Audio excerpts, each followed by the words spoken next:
न्यायालयामध्ये एका खटल्याची सुनावणी सुरू आहे आणि तो खटला महाराष्ट्रासाठी आणि भारतीय लोकशाहीसाठी फार महत्वाचा मानला जातो. शिवसेना नक्की कुणाची? आणि कपिल सिब्बल यांनी जी युक्तिवाद केलेला आहे त्या युक्तिवादाची चर्चा आता देशभर नाही तर जगभर सुरू आहे आणि इतके प्रभावी युक्तिवाद केलेले आहेत. त्यांनी प्रभावीपणे उद्धव ठाकरे यांची बाजू मांडलेली आहे. नंतर काही निरीक्षणं सर्वोच्च न्यायालयातल्या न्यायाधीशांनी घटनापीठानं नोंदवलेली आहेत.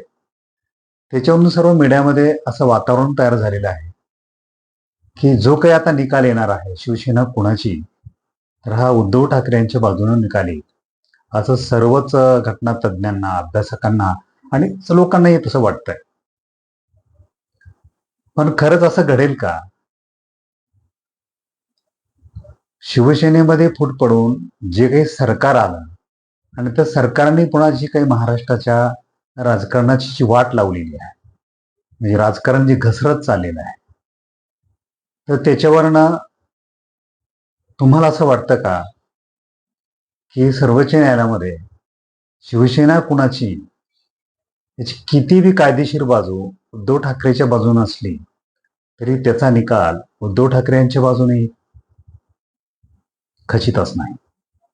कारण ज्या पद्धतीनं शिवसेना पक्ष नियोजन करून फोडण्यात आलेला आहे आणि त्यानंतर ज्या पद्धतीनं राजकारण महाराष्ट्राचं बदलत गेलेलं आहे किंवा महाराष्ट्राच्या राजकारणामध्ये जे काही अभद्र काही गोष्टी घडलेल्या आहेत आणि पक्षफुटी एक कायद्यातली पळवाट होती, त्या पळवाटीचा एक राजमार्ग या भारतामध्ये तयार झालेला आहे आणि त्याचं सर्व दिशा दिग्दर्शन हे महाराष्ट्राच्या राजकारणानं केलेलं आहे.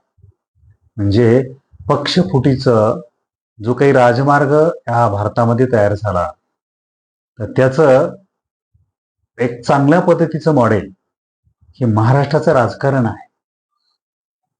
परंतु जेव्हा स्वायत्त संस्था असतात आणि त्याच्यावर लोकांना विश्वास ठेवावा लागतो, कारण त्याशिवाय आपल्याला पर्याय नसतो. म्हणून सर्वोच्च न्यायालय हे आता साऱ्या गोष्टीला न्याय देईल आणि भारतीय लोकशाही पुढला जो काही हुकुमशाहीचा धोका आहे किंवा घटनेलाच काही ठेच पोहोचली जाते आहे याची जी काही भीती विवेकशील नागरिकांना वाटते, तर ती भीती काढून देणं आणि आपली प्रतिमा उजळ करणं, न्याय कठोर करणं हे आता सर्वोच्च न्यायालयाच्या हातामध्ये आहे. खरंच सर्वोच्च न्यायालयाचे जे घटनापीठ आहे ते अशा पद्धतीचा निर्णय घेईल का? कारण कायदा आहे, कायद्याचा अभ्यास आहे आणि कायद्याच्या अभ्यासामध्ये अनेक युक्तिवाद असतात, अनेक पैलू असतात. त्यातलीच एखादी पळवाट शोधून असे सांगितलं जाईल की आम्ही असं करायला पाहिजे होतं पण आम्ही असं करू शकत नाही. राज्यपालाने चूक केलेली आहे.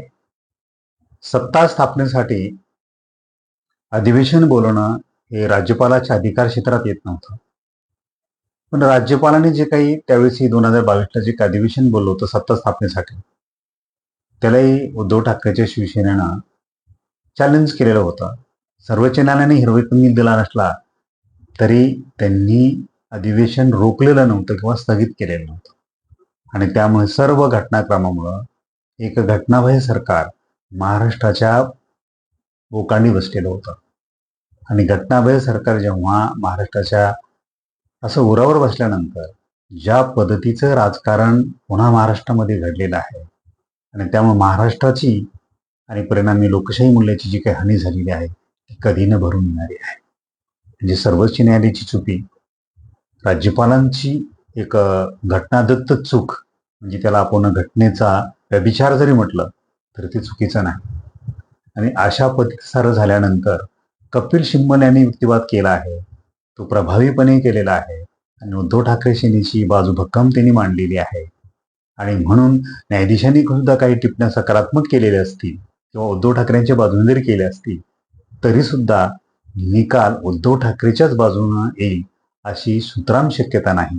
तर ज्या पद्धतीनं सर्वोच्च न्यायालयानं आतापर्यंत काम केलेलं आहे, जे काही भूमिका घेतलेला आहे आणि ह्या घटनाबाह्य सरकारला ज्या पद्धतीनं अनेक संधी उपलब्ध करून दिलेल्या आहेत आणि एकनाथ शिंदे यांना ज्या पद्धतीनं अनेक ठिकाणून बळ दिलं जात आहे त्याच्याहून अशी न्याय मिळणं जवळजवळ शक्य वाटत नाही. परंतु सर्वोच्च न्यायालय आहे, न्यायाची अपेक्षा करणं प्रत्येकाचं कर्तव्य आहे. कारण दुसरं तरी काय करणार आहोत आपण. आणि हे सर्व गलिचे राजकारण थांबवणं आणि लोकशाही मूल्यांची जोपासना करणं आणि सर्वोच्च न्यायालयाची प्रतिमा निर्माण करण्यासाठी हा निकाल एक सर्व घटनेला धरून दिला गेला पाहिजे.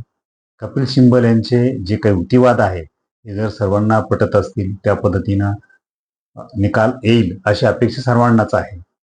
परंतु घटनेतील काही जे काही कायदे असतात त्यातले जे काही पळवाट असतात त्या सोडून सुद्धा निकाल वेगळा येऊ शकतो, त्याचे निष्कर्ष वेगळे निघू शकतात. आणि उद्धव कमीत कमी लोकशाही मूल्यासाठी आणि सर्वोच्च न्यायालयाची प्रतिनिर्माण करण्यासाठी तरी तशा पद्धतीचे निकाल येतो का नाही हे पाहणं आता गरजेचं आहे. तुम्हाला नक्की काय वाटतं कॉमेंट करून नक्की मला कळवा. लाईक करा, शेअर करा. जर माझं चॅनल सबस्क्राईब केलं नसेल तर जरूर सबस्क्राईब करा. धन्यवाद.